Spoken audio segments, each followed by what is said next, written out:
right, so I have unpacked the contents of the box. And while this is a smaller set, you do get a complete set. You can start playing right away. And there's what it looks like. You get basically an oval and a locomotive, a couple cars, a couple trees, which is really cool. This is like a starter set. When we do bigger scale model railroading, kind of like this, it's called like a starter set, which I think is a great and very accurate description. So we get 8 of these curved track, and they're very easy to just piece together. We got one end of our railroad, right?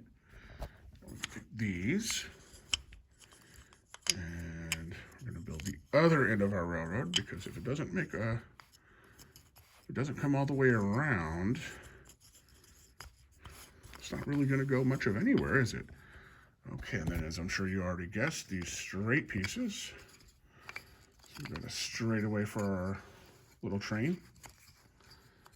And my videos on this channel, they're really for the rail fan, for the G-scale model railroad lover. But on all my videos, even whether it's Brio or big rail trains or anything like that, everything is kid-friendly, language-friendly. There's no need to worry about that. So if mom or dad or grandma or grandpa are watching, no need to get too concerned about something that might be shown or said. I keep these very, very friendly for everybody, because I'm very aware of who usually likes to watch train videos. And I am having a hard time standing that guy up. There we go. And when I was a little guy, I played mine on the carpet a lot, but maybe my hands just aren't as nimble as they used to be, or I'm out of practice. It could be either one. So we got our locomotive here. Nice black steam engine, red wheels, nice shiny chrome wheels. And if you look, I don't know if I can get my camera to quite to focus,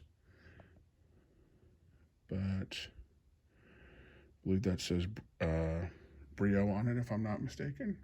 Not 100% sure on that. Unlike when I was 3, at 43, I need glasses sometimes. So it goes right on the track up. We had a tree fall over. And that just might be the case on this carpet, but normally these stand up really well. I remember the ones I had that are in my original set from 1984. I think they have a little bit thicker base, but these work too. So unless you're on like a shag carpet or something, these should be okay. So this just sits right on the train. It just rolls around real simply. And we have a complete railroad, except for one thing. And what does a locomotive need? Well, a locomotive needs freight or passengers. And this doesn't want to connect. It's pushing it away. Well, if you're not familiar with Brio trains, the way they couple, the coupler is the mechanism that connects one car to another, connects the cars to the locomotive and all that. The way they couple, the way they work, it is quite ingenious. They use magnets, and one side will be positive, the other side will be negative. They used to be, a long time ago, they were kind of color coordinated. The red would be negative and the green would be positive. So if you ever come across an older set like I have, and then they just snap together just like that. I'm not sure I got that in focus here. We'll do it again. But yeah, they just snap together just like that. Now our tree fell over again. You know what? Maybe it's a tree that got chopped down, or maybe it's a dead tree. I think we're gonna let it. It seems to want to lay like that, so we're gonna let it lay like that for the moment. But on a more flat surface, you won't have any trouble, I'm sure. And so now we have a train that has track and can make a complete circuit to wherever it's going. And it has freight. Whoops. Came derailed just for a second. And normally these things stay on the surface really great, but again, because of the carpet I have on this table, sometimes these aren't laying quite as flat as they're supposed to be. So next time I'm going to do this on a flat surface, I think that would be easier. You know, if we're talking about on the floor in a bedroom or something like that, this really is just fine, because this would be on the floor and most likely for your little one, and not on a table. And around it goes. So that is pretty cool. This is honestly the first Brio product that's been new to me in, I guess about 35 years. So, but they really have not changed much. Even so, if we want to remove our load of logs here, we'll uncouple that just for a second. The flat cars here that carry a load, they have these two pegs sticking up. This is exactly the same as they were in the 80s. The old stuff will work on the modern stuff. So like if I want to put a load from my old train set or something on, because we didn't have anything quite as detailed or fancy as this that I can recall. I never had a log car. I think it's pretty cool there's a log car. But if you want to use one of if I wanted to use one of my older things on that, it would still fit. But right now with this set, we have these logs, which I know when I was little, I would have thought having a log car was so cool. And for whoever the decision maker is, the way they stay on, they have these, they don't come off. Now you could probably, with a little muscle, I'm sure you could slide them out or break them off, I guess. But as long as you're not trying to deliberately take them off, they will stay in place. And they are attached by this little nylon cord that goes through the block onto the pallet, I guess, and secures the load of lumber, or logs, I should say. I guess it's not lumber until it's all cut and treated and stuff. I don't think so. I don't know what the definition is. So there it is. There it is. We have a nice little railroad with nice oval of track, a cool black steam locomotive, which I always liked the steam locomotives better when I was a little guy.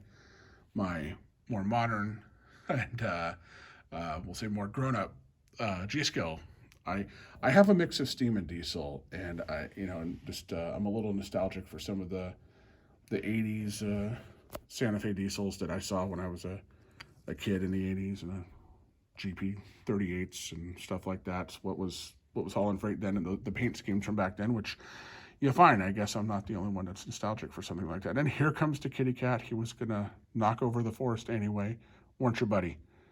Yeah, you were thinking about it. You were gonna do it. Okay. And there's nothing. If you have pets, I mean, dogs are gonna do what dogs are gonna do as far as grabbing toys and taking them outside and stuff. I don't think cats will be too interested in this beyond maybe batting around a piece that rolls or something like that. What do you think? Does that look too mouse-like? I think that has your attention. But they're not going to go far with them. They certainly don't taste good. So, but that is it. This is a cool little piece of nostalgia for me, and if it's at a price point that's not going to break the bank, of the wooden train set brands that exist today in the 2020s, I think Brio was the only game in town when I was a little guy. But as the ones that exist today, Brio's probably the most expensive from what I have seen, and it's justified in that I agree, they do make a very good quality product. I mean, everything from my train set back in 1984 still works today.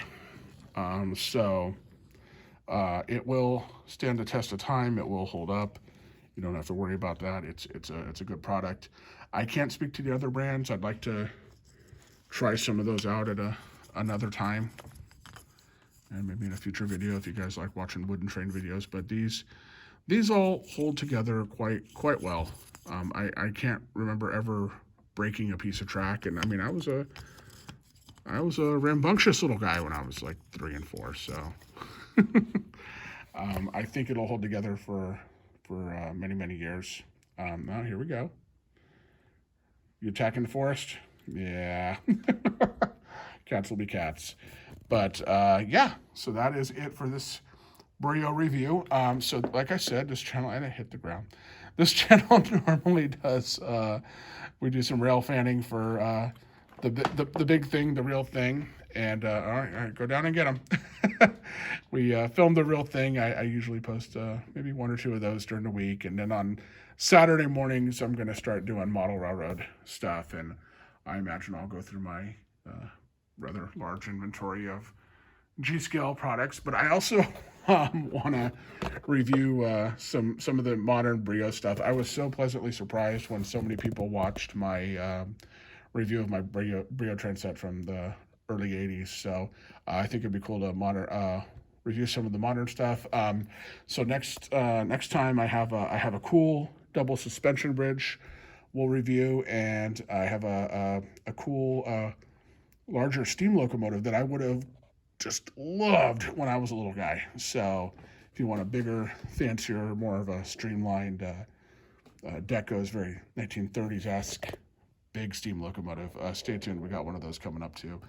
And yeah, and probably some other stuff in the near future. So again, mom, dad, grandma, grandpa, whoever's watching, everything on this channel is it's not necessarily aimed at children, but everything's totally child friendly. Don't have to worry about any language or images or anything like that. You just have to worry about your little one bugging you that they're going to want one of these. So, and I am not sponsored by Brio or LGB or Pico or USA Trains or any of them. It's just my hobby and one of my passions and things I like to have fun with and distract me from the stuff that goes on in the life of a 43-year-old, as I'm sure you can imagine. So anyway, please like and subscribe, and I hope to see you back on the channel next time. Thank you very much.